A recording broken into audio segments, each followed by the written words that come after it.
good and proper for the United States of America. So let me get this straight. One reason we're risking the security of the free world trying to conquer a NATO territory is because Trump didn't win a Nobel Peace Prize. This man is insane. I mean, this is classic Trump being Trump. In a world of politically correct buffoons who sound great but do nothing, Trump adds a little humor. That's all this is. Except in public and behind the scenes, Trump was lobbying for himself to win the Nobel Prize for months. And when he didn't, he was notably upset. And it did turn to policy changes. It was reported it led to him being sour about the Venezuelan oppositional leader who did win it, Maria Corina Machado, which led to her feeling forced to give her prize to him, trying to vie for his support in Venezuela. That's absurd. The real reason Trump hasn't boosted her is because it would be too hard to just plop her into leadership. It's logistically easier to work with the Venezuelan interim president. No one gives away their Nobel Peace Prize unless they feel like it'll help their people. And now Trump is literally saying he's making decisions based off the prize to other leaders, and you still say it's a joke. The future of NATO is at risk. The U.S.-EU trade deal on pause. The EU's never-before-used bazooka option is being discussed to be used on us. This is far more than a joke. Look, there's a reasonable argument to suggest the future security of the free world is better suited if the U.S. has Greenland. One letter about a Nobel Prize directly to the Norway Prime Minister is playful in nature. This man is pathologically insane. Wake the heck up. He's 79 years old. He's realized his time and power is coming to an end, so he's not thinking straight. He's trying to make a real estate acquisition of a NATO territory. He's willing to take everything else down with him if he can. Oh, please, was Louisiana purchase that insane too, or us buying Florida or Alaska? Plus, Trump has aced all his medical tests. Oh my gosh. Yo, and we are live. Yo, this is Set with Set Media, guys, and I'm back with another one for you. All right, guys, we're about to get into this engagement with Trump. He did a gaggle with the press and a press conference with Caroline Leavitt. So let's go ahead and get right into it, guys. Let's not forget to double tap that screen and like the video. So we saw a great game tonight. Congratulations to Indiana. It was really turned out to be a great game. Two great teams, wonderful teams with a lot of talent. We enjoyed it very much. Our country's doing very well. We have many buildings opening, factories opening. We've never had anything like it. And I think you're going to see results very soon. You're already really seeing them. But we have more money being invested in our country than any country in history. As you know, the Secretary of the Interior, Doug Burgum, who's with me right now, has a lot to report. I don't know if you want to say a couple of words, Doug, but you might want to say how well we're doing as a country. Well, with President Trump's leadership, we've got inflation coming down, we've got investment going up, we've got taxes going down, we've got energy prices down. Everything is aligned for us to have a banner year in 2026, and the interest in building and investing in our country has never been greater. There's never been anything like it. The money being invested in our country is unparalleled. There's never been anything even close, by many times more than China or any other country. Do you have any questions? What will President Davos do? What will be your message? Well, I think I have a lot of messages from Davos, but the primary message is how well the United States is doing. And I say it all the time. A year and a half ago, we were a dead country, and now we have the hottest country in the world. I mean, you're beneficiaries too. And you look, some of you have 401ks. You don't have to tell me your numbers are the best they've ever been. And the stock market's at an all-time high. We are just doing great. So I think the message at Davos, we're leaving, have an interesting time. We have a lot of meetings. I mean, yeah, after the Democrats was pretty much threatening a recession. Oh, my God, we're about to fall into economic turmoil. That never happened, by the way. GDP's up, inflation's down. We ended out with a positive job growth. So we're kind of looking at the Democrats like, yeah, you kind of inflated things. You kind of made things seem like they were going to go down the toilet, but we're actually looking at decent economic numbers. Now, they still don't want to admit that. They'll sit there and downplay the numbers. But I mean, let's be honest here. We are in a way better place than we were under Biden, or at least in 2024. Schedule, but the message for Davos is how incredible our country is doing. Did you see your letter that you wrote to the Prime Minister saying that the Nobel Prize has influenced your thinking on Greenland? No, I don't care about the Nobel Prize. First of all, a very fine woman felt that I deserved it and really wanted me to have the Nobel Prize, and I appreciate that. If anybody thinks that Norway doesn't control the Nobel Prize, they're just kidding. They have a board, but it's controlled by Norway, and I don't care what Norway says. But I really don't care about that. What I care about is saving lives. And I think I've saved tens of millions of lives. If you look at India, Pakistan, just as one, two nuclear powers, you look at so many of the countries that were in a 30, in some cases, a 35-year war, and they got it done. We stopped 8 wars, and maybe we'll be stopping a 9th very soon. We'll see. What do you plan to say to European leaders in Davos when they push back on your Greenland plan? Well, I don't think they're going to push back too much. Look, we have to have it. They have to have this done. They can protect it. Denmark, they're wonderful people. And I know Now, the EU is definitely still pushing back on the United States. They're threatening to send more troops. They're setting to initiate a bazooka option on the United States, which involves sanctions and fines and all this good stuff. So it does seem like NATO is pretty serious about what's going on in Greenland, and they don't like what Trump is doing.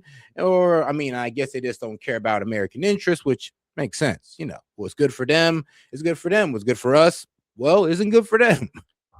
leaders are very good people, but they don't even go there. And, you know, because the vote went there 500 years ago. Oh, guys, make sure we double tap that screen and like the video, guys. Stu's still under a shadow ban. So, hey, man, let's make sure we still got that engagement by double tapping the screen. And then left. That doesn't give you title to property. So we'll be talking about it with the various people. We've had tremendous success, and I've done more for NATO than anybody else. I don't think you'd have NATO right now. I got them to go 5% and pay as opposed to 2% and not pay. I've done more than any other American president for NATO by far, and we'll see how that goes. But Greenland is very important. You invited President Bush to be a member of the border team? Yeah, he's been invited. Give me a response to President Macron saying he will not join the border team? Did he say that? Well, nobody wants him because he's going to be out of office very soon. That's all right. What I'll do is, if they feel like hostile, I'll put a 200% tariff on his wines and champagnes, and he'll join. But he doesn't have to join. If he said that, you're probably giving it to me a little bit differently. But if he actually did say that, but as you know, he's going to be out of office in a few months. Did you invite President Putin to join the... Yes, he's one of the people. These are world leaders, and the answer is yes.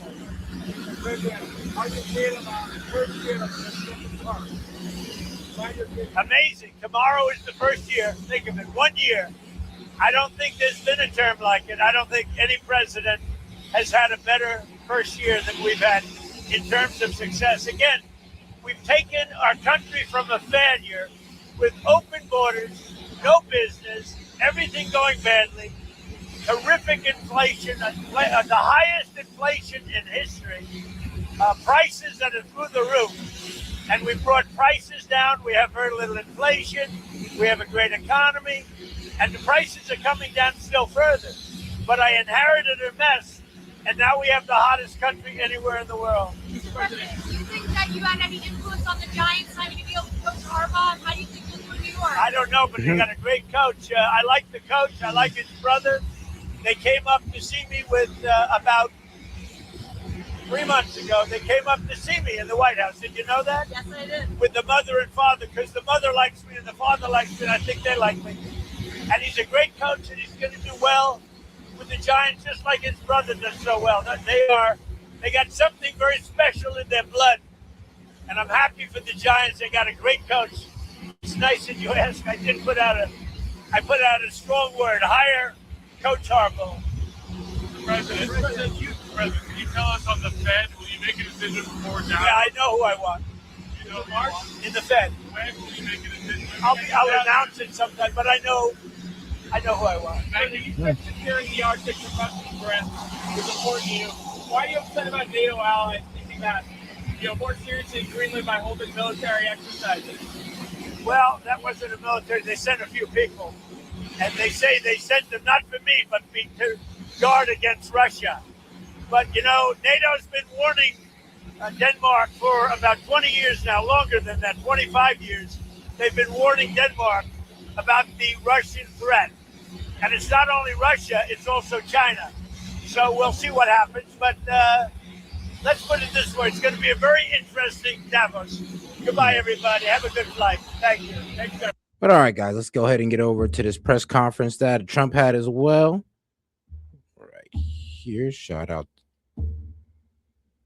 All right. Period of time. We have a book that I'm not going to read to you, but these are the accomplishments of what we've produced. All page after page after page, individual things. I could stand here and read it for a week and we wouldn't be finished. But we've done more than any other administration has done by far in terms of military, in terms of ending wars, in terms of completing wars. Nobody's really seen very much like it. I think it's appropriate that because Minnesota is so much in the fray, and I say to my people all the time, and they're so busy doing other things, they don't say it like they should. They're apprehending murderers and drug dealers, and a lot of bad people, and these are just some of the more recent ones that we have, and I can show you some of the people, vicious, many of them murderers. These are all out of Minnesota, just Minnesota. I say, why don't you talk about that more? Because people don't know. I mean, yeah, of course they don't want to talk about the criminals that we're getting out of Minnesota. Instead, they rather radicalize people against ICE, but never want to point out all of the criminals that ICE is taking off of their streets. Like, you know, it is kind of funny how the Dems will do all that fear mongering, but will never tell you about all the good that ICE is doing by taking these criminals. And a lot of these guys are sexual deviants off the streets. Do you want to live with these people?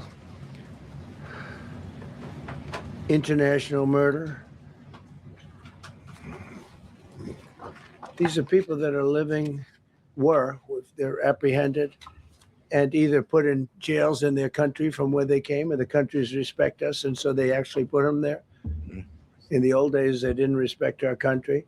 Biden wouldn't do this because he let them all in. You know, if you didn't have open border policies of Biden, none of this, all of the things that all of the time that we spend talking about Minnesota and everything else, most of them are coming from out of the country. And it's been caused by a previous administrator. Look at this, one after one. Boy, these are rough characters. These are all criminal, illegal aliens that, in many cases, they're murderers, they're drug lords, drug dealers. They're the mentally insane. There's some of them who are brutal killers. They're mentally insane. They're killers, but they're insane. These are just in Minnesota, California. It's worse. In other states, it's worse. No, Minnesota, the crime is incredible. The financial crimes are incredible. And the problem is because of the agitators and insurrectionists, whatever you want, troublemakers, but they're paid agitators and insurrectionists. Nobody talks about the fact that $19 billion at a minimum is missing in Minnesota, given to a large degree by Somalians. They've taken it. Somalians, can you imagine? And they don't do it.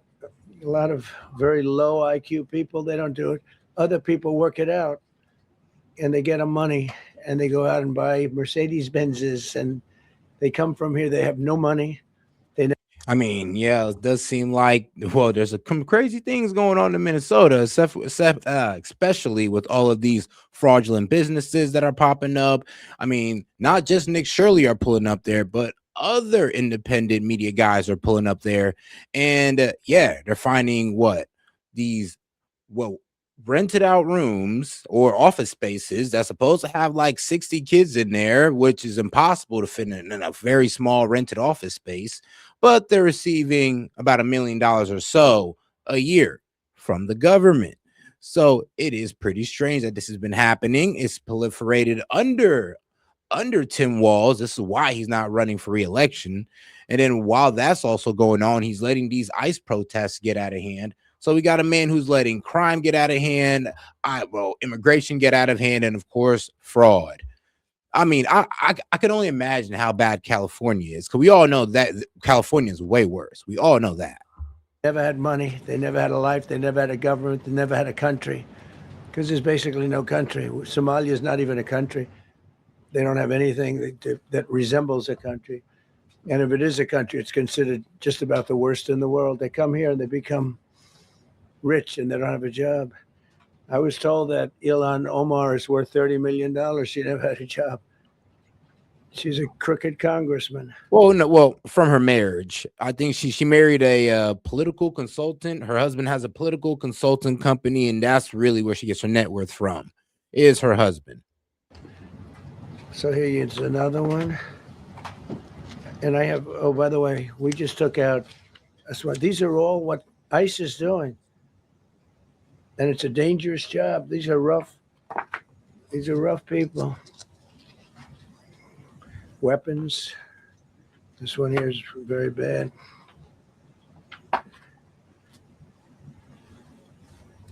I'm going through this because I think we have plenty of time.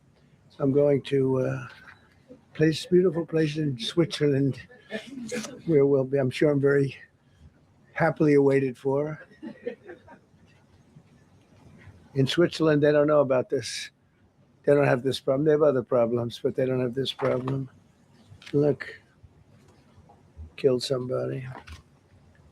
And these are rough people. These are not, this was all allowed into our country through open borders. These dumbest policies, you know, men and women's sports is dumb. But to me, having an open border for the world to come in, drug dealers and prisoners, Venezuela, as an example, opened their prisons into the United States. That's why one of the reasons I felt so strongly against Venezuela. Now I'm loving Venezuela. They've been working with us so well. It's been so nice. Damn. And an unbelievably nice woman also did a very incredible thing, as you know, a few days ago. We're talking to her, and maybe we can get her involved in some way. I'd love to be able to do that. Maria, maybe we can do that. But we're dealing with the people and the president and all of the people in Venezuela, and we've been doing great. The oil companies are getting ready to make massive investments there. They have more oil than even Saudi Arabia. There you go. No. These are real. So here's one of the real, well, honestly, here is the real reason why we kind of took over Venezuela. Yeah, I mean, yeah, I guess we could say it was because they was working with the cartel. But one of the main reasons is that they're working with, well, one of the worst cartels in the world, which is the CCP, aka the Chinese government. And they was working really closely with them. They was about to turn over to BRICS currency to start buying oil in the Chinese yuan, which would have further brought down the power of our dollar. And we can't afford that. So pretty much we went in there mainly, yes, for the oil and yeah, for resources, but also for influence in Venezuela, for overall influence in Venezuela, because we're trying to kick out all of the Chinese and Russian influence. And I mean, trust me, Greenland has a lot to do with that because China owns a lot of mining operations in Greenland. I mean, surprise, surprise. That NATO is trying to defend for some reason. Let's not forget that. These are rough ones. This is all Minnesota, every one of them. This is one state out of many. And these people are, let's see, yeah, these are all so far people that came from outside of the country. They were allowed in by Sleepy Joe Biden, Crooked Joe Biden, whichever you like. You can call him whatever you like. They're both right. He's sleepy and he's crooked. He was the worst president we've ever had. And we've had some bad ones too. I can tell you all you have to do is look at trade. You're not getting bored with this, right? I hope you don't. I'm done. But these are people that you have to see. Jeez, I'm like, you got a whole stack of them. Strong arm rape, aggravated assault with a weapon, and many other crimes. Damn.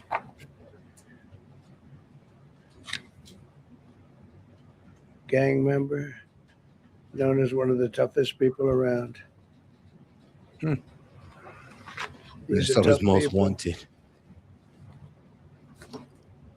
Yo, did he really just So spend? this is what the people are trying to protect, because all ICE wants to do is get them out of our country, Yeah.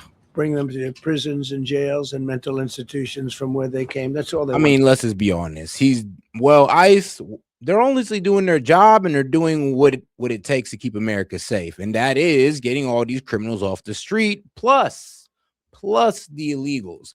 Because, well, honestly, being in America should mean something. Like, you shouldn't be able to break our laws, get into this country, then we all of a sudden we just treat you like a citizen.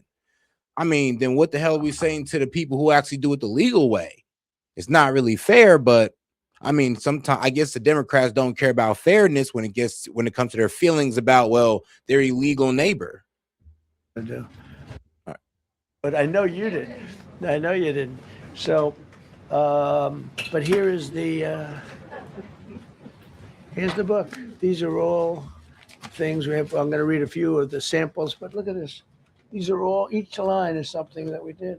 Nobody did that before. And it's big stuff too. Look, we have the hottest country in the world. So I will read you a few. We ended Biden's stagflation. We were in stagflation. That's a disaster. That's far worse than inflation. As you know, he had the biggest inflation in the history of our country. They say 48 years. Pick your choice. But they had the biggest inflation in the history of our country. We have it right down to a normal number now. We're going to get it even a little bit lower. Created super high. What we've done with growth is incredible. We created super high economic growth, and America is booming. It's booming. There are thousands of businesses right now that are being built. Many of the biggest factories in the world are being built right in our country. They're not going to other countries. They're leaving other countries. Fourth quarter GDP is on track to pass perhaps much more than 5% growth. And that's despite the fact that we had a Democrat shutdown. They shut down our country and we had 5%. Nobody's in this room has ever heard about 5%. I think it could be 20% if we do it right. If we don't, every time we have good numbers, they raise interest rates. You shouldn't do it. In the old days, if you had good numbers, they'd lower interest rates or they wouldn't do anything. Here they try and kill it. They always try and kill success. Over the last 20, 25 years, that's the way. In the old days, if you had good numbers, the market would go through the roof. Today, if you have good numbers, the market goes down. But by the way, we've had the best stock market in history, the best 401ks in history. And we inherited a mess. The numbers that we inherited were way up, and now we brought them, almost all of them, way down. We brought them way down. I mean, I'm not getting... maybe I have the bad public relations people, but we're not getting it across. We inherited high numbers and we brought them way down. And look at gasoline. They have places in the country now, $1.99 a gallon, $1.99, $2.30, $2.50. I guess the average now they're saying is $2.31. I mean, he was at $4.50 and $5 for periods of time. And he went back to the Trump formula, but he didn't do it properly, and he really went back to parts of it because you would have had $8 gasoline if they didn't, but he didn't do it properly. He had people that didn't know what they were doing. Core inflation for the last 3 months is 1.6%. 1.6. Their core inflation was so high that nobody could even calculate it. Under Biden, real incomes declined $3,000. Think of that, $3,000. That's a year. In 12 months, Trump real incomes went up by $2,000 and $3,000 and even in some cases $5,000. It's a tremendous difference. Stock market has set 52 all-time record highs during the course of the 11 months, because this was done on 11 months. Now we are actually officially 12 months as of today. But all right, now let's go ahead and get to these questions. You know, the best part of these Trump press conferences. Fire up those big plans. I said, well, are under construction already. They're going to have, I never went to them. I never even thought to go to them. They should be able to secure.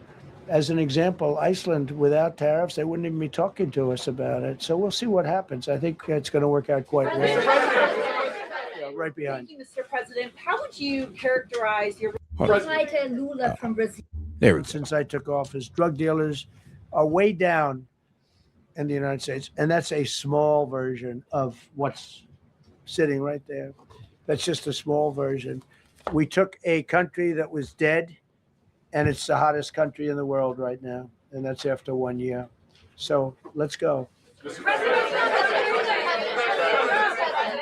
That's a lot of people.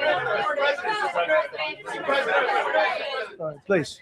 Yeah, go ahead. Thank you so much, Mr. President. I have two questions for you. One, do you want your Board of Peace to replace the UN? Well, it might. I mean, the UN just hasn't been very helpful. I'm a big fan of the UN potential, but it has never lived up to its potential. The UN should have settled every one of the wars that I settled. I never went to them. I never even thought to go to them. They should be able to settle those wars. They don't. I believe you got to let the UN continue because the potential is so great. And another one, you invited Lula from Brazil to be part of the Board of Peace. I did. What role do you I did. expect him to play, especially A big role. I like him. Venezuela? Yeah. And I like another one, because the Are you from Brazil? Yes. The EU and Mercosur just signed a trade agreement this weekend, which is going to be the biggest trade zone, free zone in the world. Right. At the moment, you are talking a lot about tariffs. What is your reaction to that? So, two questions. Lula. Well, I just think this. I think we have trade like we've never had before. We're doing better in trade than we ever have before. True. We're not being ripped off. I mean, we cut the trade deficit in half. Well, Trump cut the trade deficit in half. So shout out to Trump.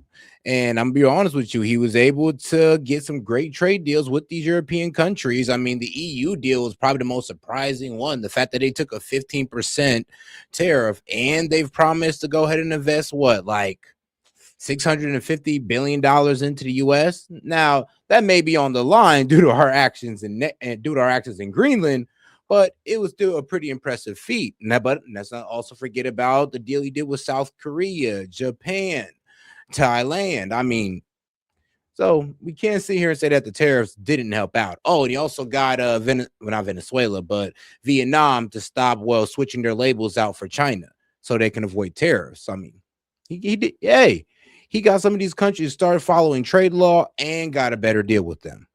By every country in the world, like we were before, we're doing numbers that nobody's ever thought possible. We're the richest we ever were. It's because of tariffs and the proper use of tariffs. And we're also the most secure. As an example, Iceland, without tariffs, they wouldn't even be talking to us about it. So we'll see what happens. I think it's going to work out quite well. Yeah, right behind. Thank you, Mr. President. How would you characterize your relationship with Emmanuel Macron and Keir Starmer right now? And have you spoken to them since your Truth Social post last No, I night? haven't, but I think I get along very well with them. I mean, they always treat me well. They get a little bit rough when they're, when I'm not around, but when I'm around, they treat me very nicely. And, I like both of them. They're both liberal. They've got to straighten out their countries. You can't, London is having a lot of problems. And if you look at Paris, got a lot of problems. They have two problems, immigration and energy.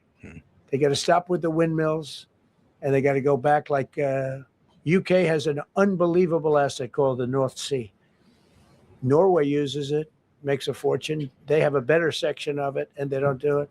They could straighten out their countries, and it would be good. But I get along very well with them. You told Norway's prime minister. Are you from Norway? No. You look like you would be from Norway. She looks like she's from Norway. Go ahead. You told Norway's prime minister that you not winning the Nobel Peace Prize made you feel less obligated to think purely of peace. Well, I lost a lot of respect for Norway. And I believe very strongly that Norway controls the Nobel Prize. But you have to understand, I settled 8 wars. I've had every one of those wars, every participant wrote, I didn't ask him to do it. They sent in strong they make recommendations for that. But I settled 8 wars. No president's probably ever settled 1 war. I don't know. Think of it. I did 8. The reason I do it is because it's easy for me to do. And I didn't do it for a Nobel Prize. I did it because I'm saving a lot of lives. I'm trying to settle the final one. I'm trying to do Russia, Ukraine. And when Russia's ready, Ukraine's not. When Ukraine's ready, Russia's not. but they're losing 25,000 people a month on average. Now, to speak on the whole Nobel Peace Prize thing, it was kind of hilarious how Maria Cachado got the Nobel Peace Prize when Trump is literally going after, was literally going after Maduro, and he's the one who captured Maduro. You know, the same Maduro that they gave Maria Cachado the prize for going against. Yes, for going against the dictator Maduro, they gave her a Nobel Peace Prize. I was like, but isn't Trump actually putting, actual military force into this, and he don't get nothing? But I mean, hey, respect to Maria Cachado. It is what it is. And I'm trying to get that one done. But no, I feel that Norway has tremendous control over who gets the Nobel Prize, despite what they say. How far are you willing to go to acquire Greenland? You'll find out. Damn. Hey, yo. Hey, no. That's crazy. He said, you'll find out. Like, what? He didn't have to be so ominous about it, but I guess we will. Like I said, we gave Greenland two options. Either we can buy you or we can take it. And the problem is NATO can send their 30 or so troops over there, but that's still not going to stop us from taking it. And all that does is make America want to pull out of NATO. Then what? NATO's going to fight us and try to help Russia. And try to help Ukraine fight back Russia. I mean, NATO, let's be real. We kind of are most of your military power. Are you willing to go to acquire Greenland? You'll find out. Kevin Hassett has said that those $2,000 tariff rebate checks would be up to Congress to decide whether or not to disperse that. Do you agree with Kevin Hassett on that, or do you think you can do that unilaterally? No, I don't think we would have to go the Congress route, but we'll find out. The reason we're even talking about it is that we have so much money coming in from tariffs that we'll be able to issue at least a $2,000 dividend and also pay down debt for the country. But we'd do a $2,000 dividend to the people of our country. Would probably set a limit of income limit where it made sense, but we will be able to make a very substantial dividend to the people of our country. I believe we can do that without Congress. Last night on Truth Social, you said that the British plan to hand the base of Diego Garcia over to Mauritius and then rent it back was an act of great stupidity. Previously, you backed that deal. Is it now your position that the deal should not go ahead? I think that they, when they originally were going to do it, they were talking about doing some concept of ownership. But now they're looking to essentially just do a lease and sell it. And I'm against that. It's a reasonably nothing like Greenland, but it's a reasonably important area of the globe. Not to anywhere near Greenland, but I think they should keep it. I don't know why they're doing it. Do they need money? Mr. President, with your support to the Syrian government, most probably you avoided another civil war and a bloodshed in Syria, especially after the fall of the regime. I did a good job. And, the Syrian government, the last 2 weeks, had to use some force to implement its force on specific areas. And well, with to keep the prisoners, the terrorist prisoners, which are some of the worst in the world, at bay. So they were able to keep that. He's working very hard. The president of Syria is working very hard. Strong guy, tough guy, pretty rough resume. But he's still fighting rebel groups and all. It's basically still somewhat of a three-way war going on in Syria. I mean, sure, now the side that we support is progressing through, but they are basically still fighting out there in Syria. They're not going to put a choir boy in there and, get the job done. I spoke with him yesterday because we were talking about the prisons and, what was going on. We have some of the worst terrorists in the world in those prisons, and he's watching it. Syria. Mr. President, Gavin Newsom is going to be at Davos if he's not already there. You're probably going to run into him. I presume that this is for him to raise his platform for 2028, but what do you anticipate his foreign policy platform is going to be? I don't know. I mean, I don't know that he's going to be the nominee. I know this. I had a very good relationship with Gavin Newsom when we were, in office together. I was president. He was the governor of California. We had he would talk about it often. And somewhere we just went astray. I just hate the way California is being run. We actually have people leaving.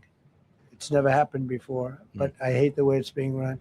He and I had a very good relationship, really close to the word exceptional, but now we seem not to. President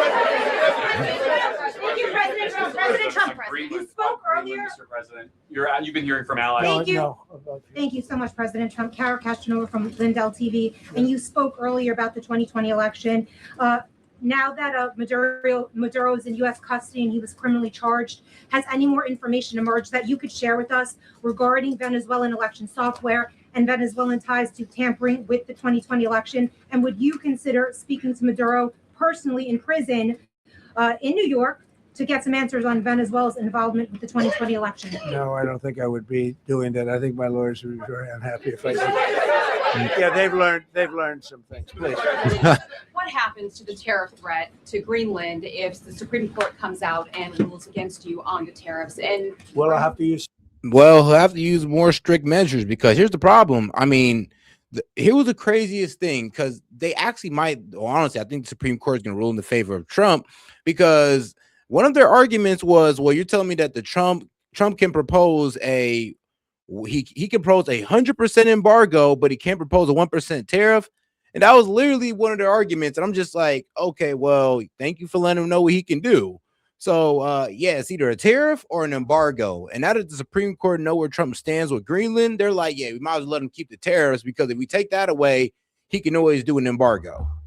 Something else. I mean, are look, you going to use force? take a look at the word license, take a look at other things. I mean, we have other alternatives, but what we're doing now is the best, the strongest, the fastest, the easiest, the least complicated.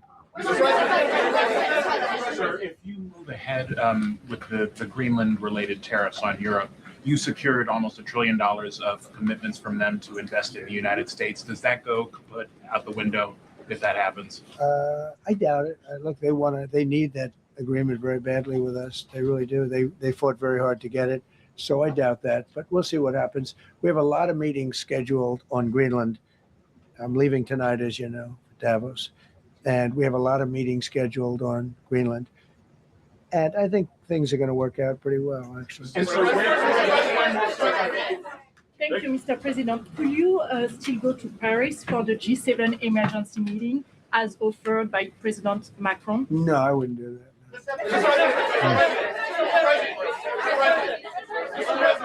Because, Emmanuel's not going to be there very long. And, there's no longevity there. He's a friend of mine. He's a nice guy. I like Macron, but he's not going to be there very much longer, as you know. And I think, I have meetings with the people that are directly involved, not some of the people you're talking about.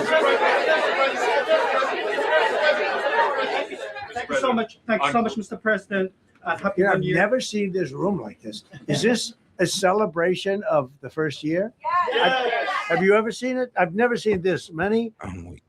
I hope we have a very good structural floor. This used to be a swimming pool. You're sitting over a swimming pool. I could see that happening.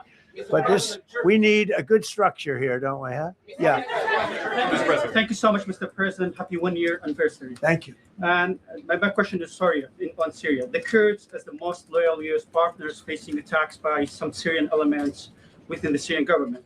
Will you do to ensure the Kurdish rights protected and their effective forces against terrorism in Rojava, Syria continue, as the Kurdish see you as a president does not abandon his allies? Well, I like the Kurds, but just so you understand, the Kurds were paid tremendous amounts of money, were given oil and other things. So they were doing it for themselves, more so than they were doing it for us. But we got along with the Kurds, and we are trying to protect the Kurds. That's correct. Ahead of your speech in Davos, can you give us a preview of what we can expect as far as laying out the plans for Americans to be able to buy homes? I love how he called that out. It's like, yeah, well, a lot of these groups, they say that they like us, but honestly, it's because we just give them money. I'm like, yeah, I know. That's like pretty much with our relation with the NATO countries and all the EU countries. It's all about money. But they say they're for our best interest, but it's all about money. More than anything else, what I'm going to be speaking about is the tremendous success that we've had in 1 year. I didn't think we could do it this fast. think of it. It's just now 12 months. Hey, shout out Denmark. You know, I say it often. We have the most successful country in the world. We have the hottest country anywhere in the world by far. And this country would have been absolutely stone cold dead. And I'm going to be talking about it. I'm going to be, because, you know, a lot of them could use some of the advice as to what we did. They need energy. That you take a look at their energy policy, they're going to destroy themselves with what they're doing with the windmills and all the nonsense. They need energy help badly, or they're going to be in big trouble, and they need immigration help badly. How much longer do you want to go? Yes, call it. I do. I have a very important call with President Erdogan, who I like a lot. I one or two more questions. Go ahead. Thank you, Mr. President. During Go your ahead, second, please. Go ahead. One question about Yes. The red blouse. Go ahead. You talked a lot at the beginning of this about the economy, some positive economic indicators. Polling shows a majority of Americans don't feel the economy is doing well.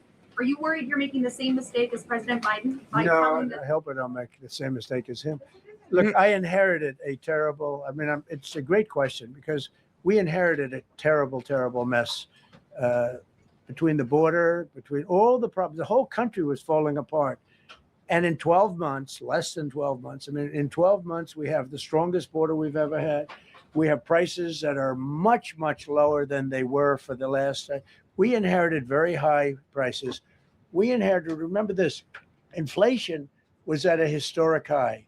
We had never had inflation like that. They say 48 years, but whether it's 48 years or ever, we had the highest inflation, in my opinion, that we've ever had. Prices, because of that, were very high. I inherited, we brought down eggs immediately. Remember the first news conference, they were screaming at me about eggs. I was in the position for 2 days, and we brought eggs down to lower than what they were before. And by the way, they continue that way. We brought the prices down from when I came into office and from what Biden had, way down. We're going to bring them down further. But the job we did is you got to give it to him, though. Now, you remember when he first came in, they was talking about, the egg price. Well, egg price, what? They went from $8.99 to $3.99. Gas prices were, there was about that $4 or $5. Now we're looking at what? $2.69, about $2.79 nationwide. And then, of course, he brought down inflation, completely took care of it, because trust me, the price increase from inflation ain't going nowhere. We're mainly depending on the growth of the economy and, of course, the increasing of wages. If wages don't increase, then inflation is going to stay being a problem. Affordability is going to stay being a problem, because the price increase from inflation isn't really going nowhere. But the rapid increase of pricing has slowed down because Trump have brought down inflation. A miracle. One of the reasons I'm doing this today is to explain we inherited a mess and we've made it a beautiful, beautiful picture. Think of gasoline at $1.99 in many states. $1.99 a gallon. It was $4.50, $5, in some cases $6 or $7. We're at $1.99. And energy is so big that with energy, everything else comes down. But the prices are coming way down, and we're going to bring them down further. But we started up here with these guys. We inherited a country that was broken. We inherited a country, and I have a very warm spot. We've done very, very well with Venezuela. And by the way, that even in itself is going to help us bring down the oil prices. The Venezuelan oil, we've taken 50 million gallons of oil. We've taken 50 million barrels of oil out of Venezuela in the first 4 days. We've got millions of barrels of oil left. We're selling it on the open market. We're bringing down oil prices incredibly. And when they come down, and they've already come down, again, $1.99 a gallon for oil. Nobody thought they'd ever see it. All right, one or two more. Go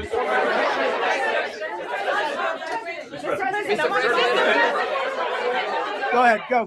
Yes. I want to ask you about Iran. Is the military option still on the table? And can you assure us that the killing in Iran has stopped? Most likely not. In regard to your peace council, Which members have to pay $1 So with billion? Iran, are you from Iran? No, I cover the White House. Where are you from? I'm Palestinian American. So with Iran, they were going to hang 837 people, and I let them be known that, and we let them know that if that happens, that will be a very bad day for them. I mean, it's too late. Iran is already hanging, and the problem. Well, here's the thing, though. They're only hanging the protesters that did crimes against God. So not all 800 of these protesters that they set to be executed. No, they paused some of them, but they went ahead with a good amount, which were they said to be crimes against God. You know, whatever that means. And I mean, you know what? If I could actually tell you what that means, well, it means that it's the guys who pretty much burned down the mosque in Iran. And they decided not to do it.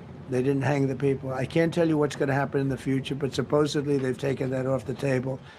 But they were going to, last week, they were going to hang on Thursday or Wednesday. They were going to hang, I think, 837 people. Yep. And they didn't. Now they already hung somebody. They already what was his name was Ali something, but they said that well he was hung because he had direct ties to Mossad. They took his phone. They seen that he was texting a known Mossad agent with instruction on how to incite more violence and the protests and all this good stuff. So yeah, they executed him immediately. Hang anybody. So we're just going to have to see what happens with Iran. Is the military option off the table?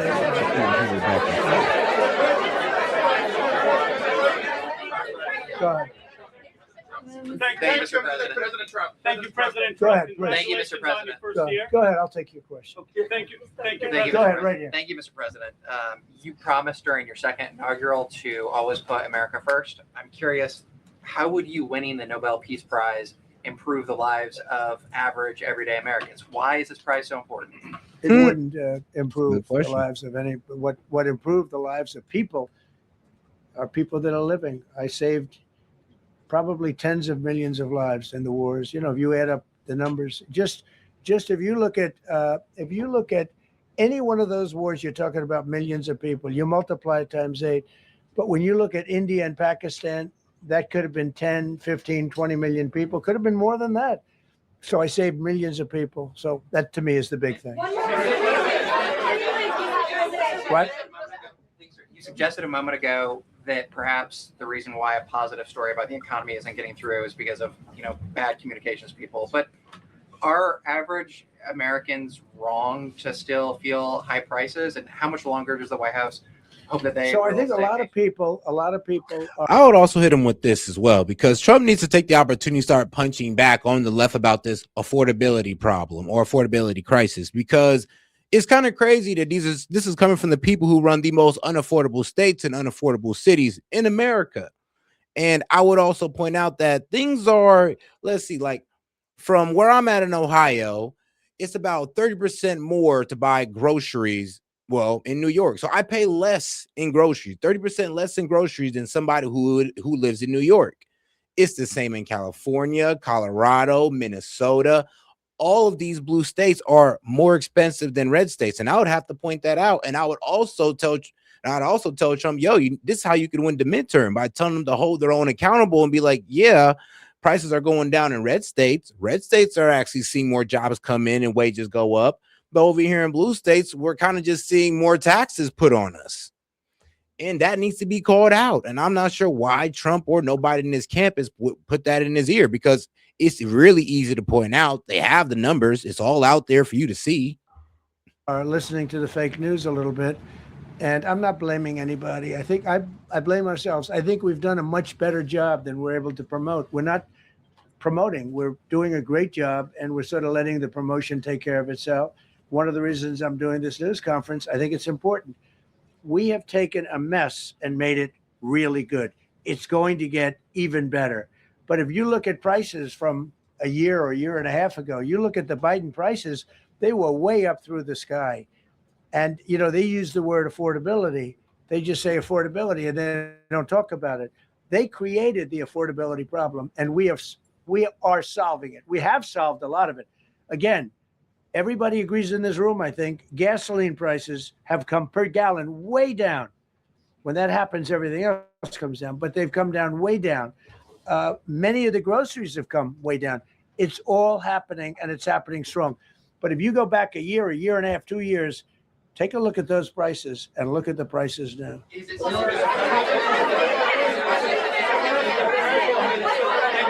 Mr. President of Venezuela, you made a condition. Where are you from? I'm from Spain.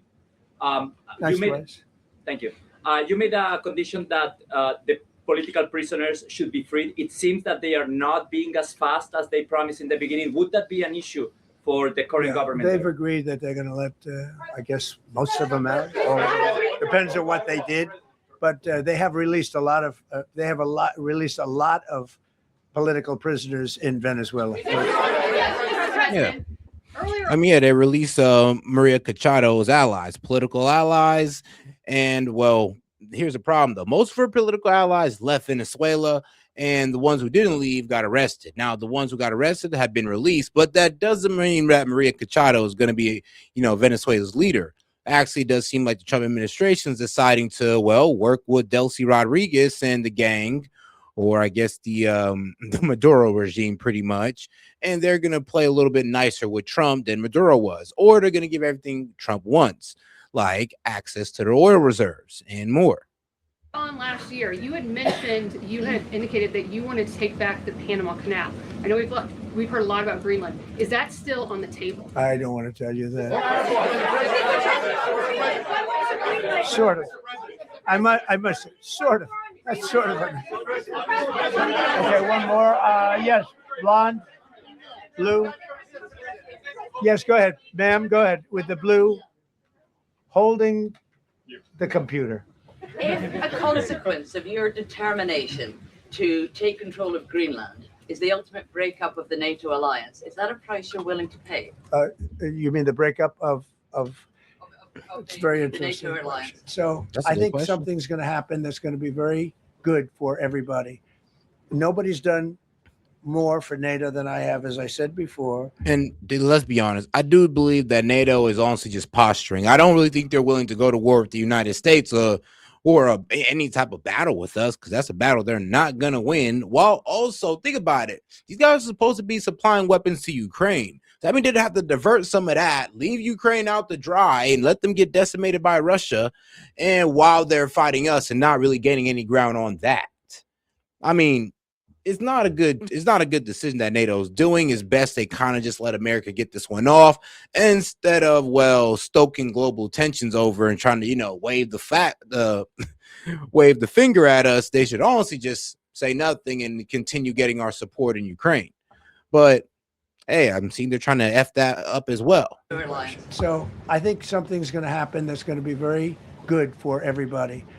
Nobody's done more for NATO than I have, as I said before, in every way. Getting them to go up to 5% of GDP was something that nobody thought was possible, and pay. At 2%, they weren't paying. At 5%, they are paying. And they're buying a lot of things from us, and they're giving them, I guess, to Ukraine. That's up to them, but they're giving them to whoever they're giving them to, but they're buying a lot. I think that we will work something out where NATO is going to be very happy, and where we're going to be very happy.